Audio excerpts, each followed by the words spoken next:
პეაჩი Huawei-მ სრულიად განაცხადა უარი თავის წინა თაობების დიზაინზე.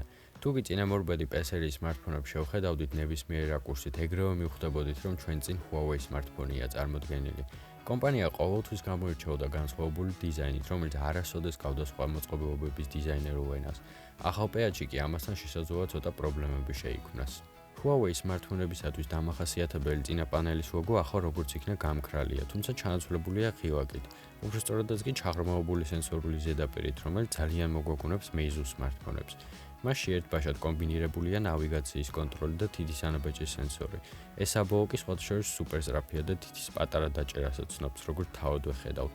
ანაბეჭდის სენსორის წინ გადმოტანა სავსებით გასაკვირი ნაბიჯია Huawei-ისგან, რადგან თავის მომხმარებელს კომპანიამ დიდი ხანია რაც უკანა განლაგებაში ეჩვია თავისი ძალიან კომფორტული ჟესტური მართვით. ჯერ კიდევ სანამ ის Google-ის Pixel-საც კი იყო ხელმისაწვდომი. მართალია სენსორი ახლა წინ არის, თუმცა აქ სრულიად ახალი ჟესტებია. თუ კი ვთქვათ არ მოგწონთ ეკრანზე დატანილი ვირტუალური ღილაკები, შესაძლებელია მათი გათიშვა სეტინგებიდან და ჩანაცვლება სენსორის ჟესტებით. მთავარ ეკრანზე გასვლისათვის ახლა საჭიროა სენსორზე დიდხანს დაჭერა. ერთი ნაბიჯით უკან გასვლისთვის ერთხელ დაჭერა, ხოლო გაშვებული აპლიკაციების ნახვა სენსორზე მარცხნივ ან მარჯვნივ გადასრიალება. უკანა ალუმინის პანელზე შემპურა გაცილებით უფრო ადვილია ვიცნოთ, რომ ჩვენ წინაშე მოწყობილობა ზუსტადაც რომ Huawei არის, რადგან ზემოთ ამ მხარეს ისევ ამოთავსებული P-series-ისთვის უკვე ტრადიციული შუშის ჩარჩვა, რომელიც ახლა სხვათა შორის Gorilla Glass 5-ისგანაა დამზადებული. ქვედა მხარეს რომ დავუკვირდეთ, პატარა დეჟავუ გაგვიელვებს და ჩვენ თავს ვკითხავთ. ასეთი რამ ხომ უკვე ბევრჯერ მინახავს სხვაგან, თუმცა მეორე მხრივ რა დიდი მნიშვნელობა აქვს მაგას. დიზაინი ხომ საბოლოოდ საკმაოდ კარგი და ლამაზიც კი გამოვიდა. რა თქმა უნდა, აქ ვერ შევხვდებით რაიმე ორიგინალურს 2017 წლისთვის ტრენდულ უჩარჩო ეკრანებს, თუმცა ჩემი აზრით დიზაინი საბოლოო ჯამში საკმაოდ დახვეწილი და ლამაზიც კი გამოვიდა. Smartphone-ის სისქე სულ რაღაც 7 მმ-ში ადგენს. ხელში ძალიან კომფორტულად ჩდება ეკრანის ძალიან თხელი ჩარჩოების წყალობით და ამჯერად ჩვენი განებივრებისთვის ახლა მთელი 8 ფერია ხელმისაწვდომი, რომლებიც არა მხოლოდ კორპუსის ფერით, არამედ ტექსტურითაც კი განსხვავდება. კომპანიამ განსაკუთრებული ყურადღება მიაქცია პეათის ლურჯ და მწვანე ფერებს, რომლებიც სპეციალურად იქნა შემუშავებული Pantone-ის ფერთა ინსტიტუტთან კოლაბორაციაში. მართალია ჩვენთან ვერც გამორჩეული მწვანე ან ლურჯი ფერები მოხვდა, თუმცა შავი ფერი საკმაოდ ღრმა, ლამაზი და შუქზე ცვალებადია.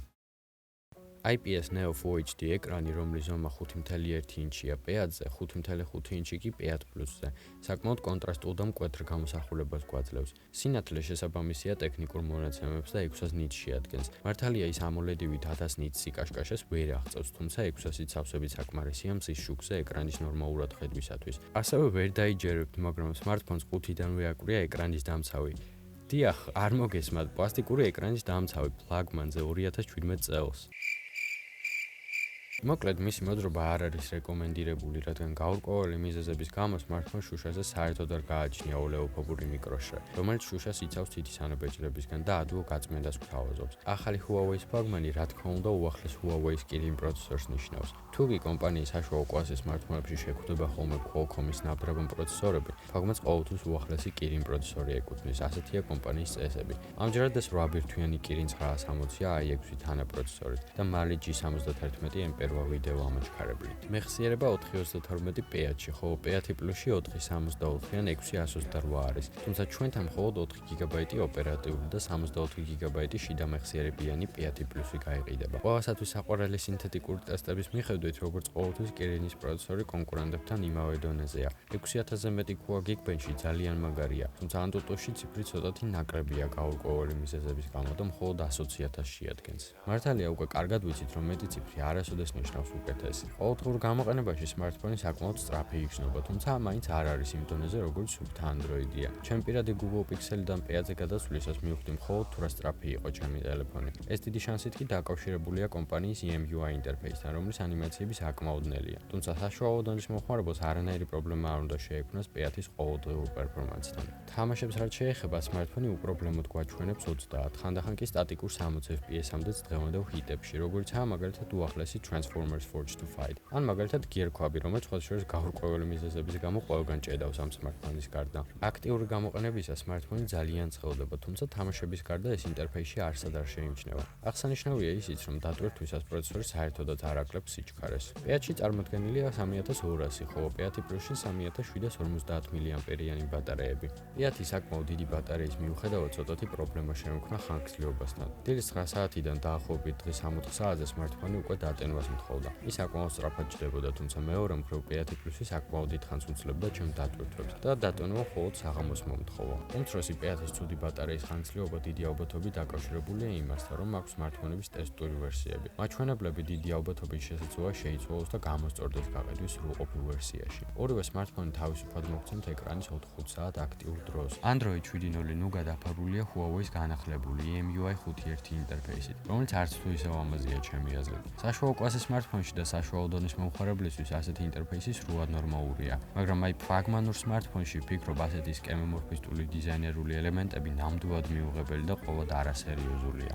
არის ძალიან ბევრი სისტემური ხარვეზით, რომელიც საერთოდ უხობს იმ არსიდან თუ რა უნდა იყოს Android-ი მთლიანობაში. მაგალითად, შეტყობინებები მხოლოდ შეტყობინების არეში მოდის და დაბოლკილ ეკრანზე საერთოდ არ ჩანს. აპლიკაციების ჩამონათვალში მოთავსებულია ბევრი არასასურველი აპლიკაცია. აქედან ბევრი უაზრო აპლიკაციაა, როგორც მაგალითად Torch-ი. მოკლედ, რომ თქვა, ინტერფეისი მე პირადად არ მომწონს, თუმცა ეს უკანასკნელი თქვენს გემოვნებაზეა დამოკიდებული. აღსანიშნავია ასევე ისიც, რომ ახალ EMUI-ში ჩაშენებულია ხელოვნური ინტელექტი დაფუძნებული მანქანურ სწავლებაზე, რომელიც თქვენი სმარტფონის გამოყენების ციკლებს სწავლობს და ამის შედეგად შემდეგში შეუძლია აპლიკაციები უფრო სწრაფად გახსნას და ყველაფერი თქვენზე მოარგოს.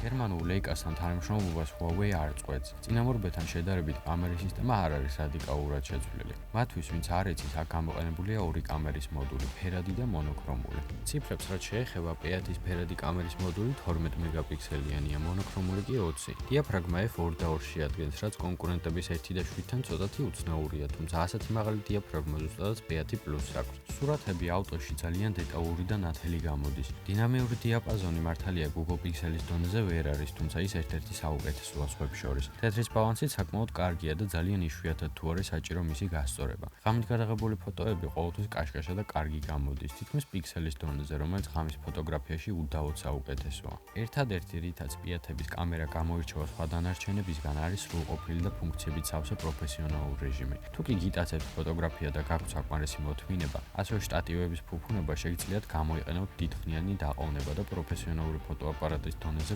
გადაიღოთ სურათები, რომლებიც უსიტყვოდ ფენომენალური გამოვა. სხვათა შორის არის ორკრატიანი ზუმით, რომელიც კომპანიის თქმით პროგრამულ დონეზეა მიღწეული ის, რომ ფოტოს არც დაეკარგოს დეტალიზაცია. გავტესტეთ და ნამდვილად მასზეა. საბოლოო ჯამში მინდა აღვნიშნო, რომ სმარტფონი წინამორბედებთან შედარებით სუნულიდან შექმნილი და თავიდან შემუშავებული სულაც არაა. როგორც უკვე აღვნიშნე, აქ ვერ ნახავთ 2017 წლის ტრენდებს, როგორიცაა უჩარჩო ეკრანი კომპაქტურ კორპუსში ან რაიმე გრანდიოზული ცვლილება, რადგან ეს მცირედი განახლებაა იმისა, რაც უკვე ისედაც ითვლებოდა კარგ პროდუქტად.